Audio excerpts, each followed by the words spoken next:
Imaginez un instant que vous êtes assis à votre bureau. Votre boîte mail déborde, vos notifications Slack n'arrêtent pas de sonner et votre liste de tâches pour la journée semble plus longue que celle de la semaine dernière.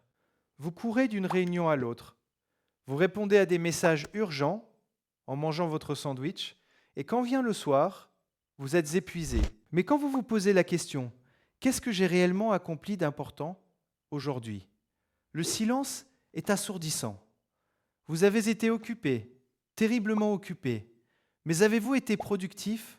La vérité, c'est que nous vivons dans une ère de pseudo-productivité. Nous avons confondu l'activité visible avec l'accomplissement réel. Nous nous épuisons à brasser de l'air pour prouver aux autres et à nous-mêmes que nous travaillons dur. Mais ce rythme effréné nous mène droit au mur. Le burn-out, la perte de sens et paradoxalement une baisse radicale de la qualité de ce que nous produisons. Et si je vous disais qu'il existe une voie où vous travaillez moins, où vous stressez moins, mais où vous accomplissez des choses bien plus grandes, bien plus durables et bien plus significatives. C'est ce que Cal Newport appelle la slow productivity, ou productivité lente. Dans cette vidéo, nous allons déconstruire tout ce que vous pensiez savoir sur l'efficacité pour découvrir une méthode révolutionnaire basée sur la qualité plutôt que sur la quantité. Restez bien jusqu'à la fin, car ce que vous allez apprendre aujourd'hui pourrait bien sauver votre carrière et votre santé mentale. Mais avant de plonger dans le vif du sujet, j'ai une surprise pour vous. Tout ce que nous allons voir aujourd'hui est tiré du dernier livre de Cal Newport, Slow Productivity. C'est une lecture essentielle pour quiconque travaille dans le monde moderne. Et la bonne nouvelle, c'est que vous pouvez obtenir ce livre en version audio gratuitement dès maintenant. En passant par le lien Audible dans la description de cette vidéo, vous bénéficiez d'un essai gratuit qui vous offre votre premier livre audio. Vous pourrez écouter Slow Productivity pendant vos trajets ou vos séances de sport, et même si vous décidez d'annuler votre abonnement juste après, le livre restera à vous pour toujours. C'est totalement gratuit et sans engagement. Cliquez sur le premier lien en description pour en profiter avant de continuer. Maintenant, entrons dans le vif du sujet. Pourquoi sommes-nous tous si fatigués? Cal Newport commence par identifier une pathologie moderne, la pseudo-productivité. Dans le passé, pour un ouvrier à l'usine ou un agriculteur, la productivité était facile à mesurer. Combien de voitures ont été assemblées? Combien de kilos de blé ont été récoltés? Mais pour nous, travailleurs de la connaissance, écrivains, développeurs, managers, créatifs, notre travail est invisible. Alors pour montrer que nous travaillons, nous utilisons un substitut, l'activité visible. Plus on envoie de mails, plus on participe à des réunions, plus on a l'air occupé, plus on pense être productif. C'est un piège mortel. Cette obsession de paraître occupé nous empêche justement de faire le travail de fond, celui qui demande de la concentration et qui crée de la valeur. Le premier grand principe de la slow productivité pour sortir de ce cercle vicieux est « faites moins de choses ». Cela semble contre-intuitif, n'est-ce pas? On nous dit toujours qu'il faut en faire plus pour réussir. Mais Newport nous rappelle une vérité fondamentale. Vous n'êtes pas une machine. Votre capacité à produire un travail de haute qualité est limitée par votre temps et votre énergie mentale. Quand vous surchargez votre emploi du temps avec 50 petits projets, vous ne donnez le meilleur de vous-même à aucun d'entre eux. Vous passez votre temps à faire du context switching, à sauter d'une tâche à l'autre, ce qui coûte énormément d'énergie à votre cerveau. Faire moins, ce n'est pas être paresseux, c'est être stratégique. C'est choisir un petit nombre de projets qui ont vraiment de l'impact et leur consacrer toute votre attention. Newport suggère de limiter radicalement le nombre de projets actifs sur lesquels vous travaillez en même temps. Si vous en avez trop, vous passez plus de temps à gérer vos tâches qu'à les exécuter. Apprendre à dire non devient alors votre super pouvoir. Dire non à une réunion inutile, c'est dire oui à une heure de travail profond sur votre projet le plus important. C'est une question de priorité. Posez-vous la question, Préférez-vous être celui qui a répondu à 200 mails aujourd'hui ou celui qui a écrit le chapitre d'un livre qui sera encore lu dans 10 ans? Le deuxième principe est travailler à un rythme naturel. Notre société actuelle impose un rythme linéaire. 9h-17h, ou souvent bien plus. 5 jours sur 7, 11 mois par an. C'est un rythme hérité de l'ère industrielle qui n'a aucun sens pour le travail intellectuel. La créativité et la résolution de problèmes complexes ne suivent pas une ligne droite. Il y a des jours où vous êtes inspiré et productif et des jours où votre cerveau a besoin de repos. Forcer la productivité quand vous êtes épuisé ne produit que de la médiocrité. Cal Newport nous invite à regarder comment travaillaient les grands esprits de l'histoire. Des gens comme Isaac Newton, Jane Austen ou Marie Curie. Ils n'étaient pas connectés à Slack toute la journée.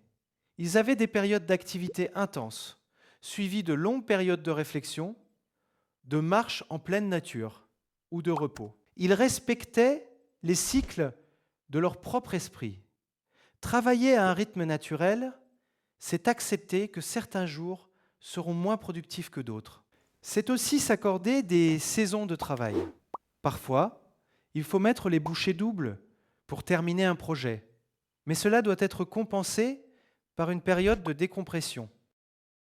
Si vous essayez de sprinter un marathon, vous allez vous effondrer avant la fin.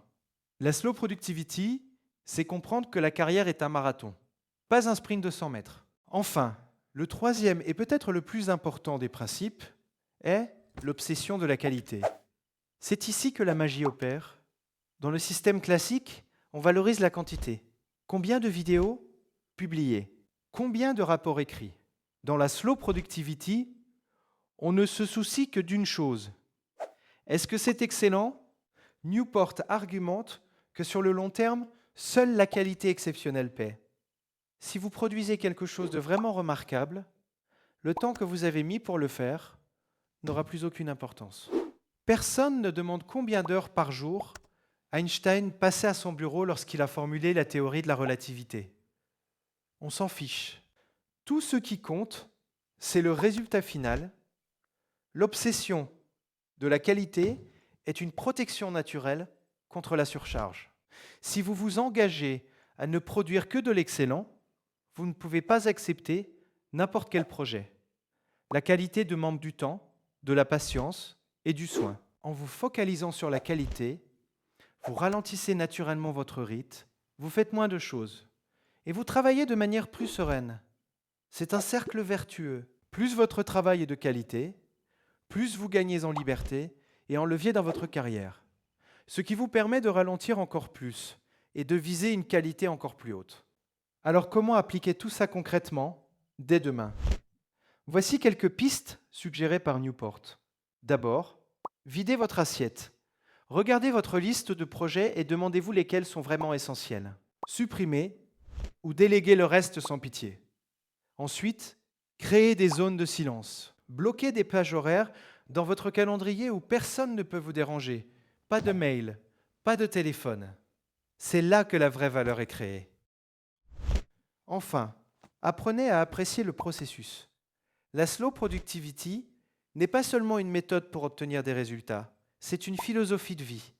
Il s'agit de trouver du plaisir dans le travail bien fait, dans la lenteur de la réflexion et dans la satisfaction de voir un projet prendre forme avec soin. On nous a menti en nous faisant croire que la vitesse était la clé du succès. On nous a fait croire que plus on souffrait, plus on méritait de réussir. Cal Newport nous prouve le contraire. Le vrai succès, la vraie influence et surtout le vrai bonheur au travail viennent de la capacité à ralentir, à se concentrer et à viser l'excellence. La slow productivity n'est pas un luxe réservé à une élite. C'est une nécessité pour quiconque veut durer et s'épanouir dans le monde d'aujourd'hui. Si vous vous sentez coincé dans la course au rat, si vous avez l'impression de perdre votre âme dans des tâches insignifiantes, je vous encourage vraiment à explorer cette voie. Commencez par faire une petite chose. Dites non à une demande mineure aujourd'hui pour libérer du temps pour ce qui compte vraiment. Et rappelez-vous que vous n'êtes pas seul dans cette quête. Nous sommes de plus en plus nombreux à réaliser que le système actuel est cassé et qu'il est temps de reprendre le contrôle de notre temps et de notre attention. N'oubliez pas que vous pouvez approfondir tous ces concepts en récupérant gratuitement le livre audio Slow Productivity de Cal Newport, grâce au lien audible dans la description. C'est le meilleur investissement que vous puissiez faire pour votre avenir professionnel. Et cela ne vous coûte rien. Profitez de cette opportunité pour écouter les conseils détaillés de Cal et transformer radicalement votre quotidien. Si cette vidéo vous a ouvert les yeux ou vous a donné un peu d'espoir, montrez-le-moi en laissant un gros pouce bleu. Abonnez-vous à Vision Élite pour ne manquer aucun de nos prochains résumés de livres qui vont changer votre vie. Et surtout, dites-moi en commentaire, quelle est la chose que vous allez arrêter de faire dès demain pour ralentir votre rythme? Je lis tous vos commentaires et j'ai hâte de discuter avec vous. Travaillez moins, travaillez mieux, et on se retrouve très vite pour une prochaine vidéo. C'était Vision Élite. À bientôt.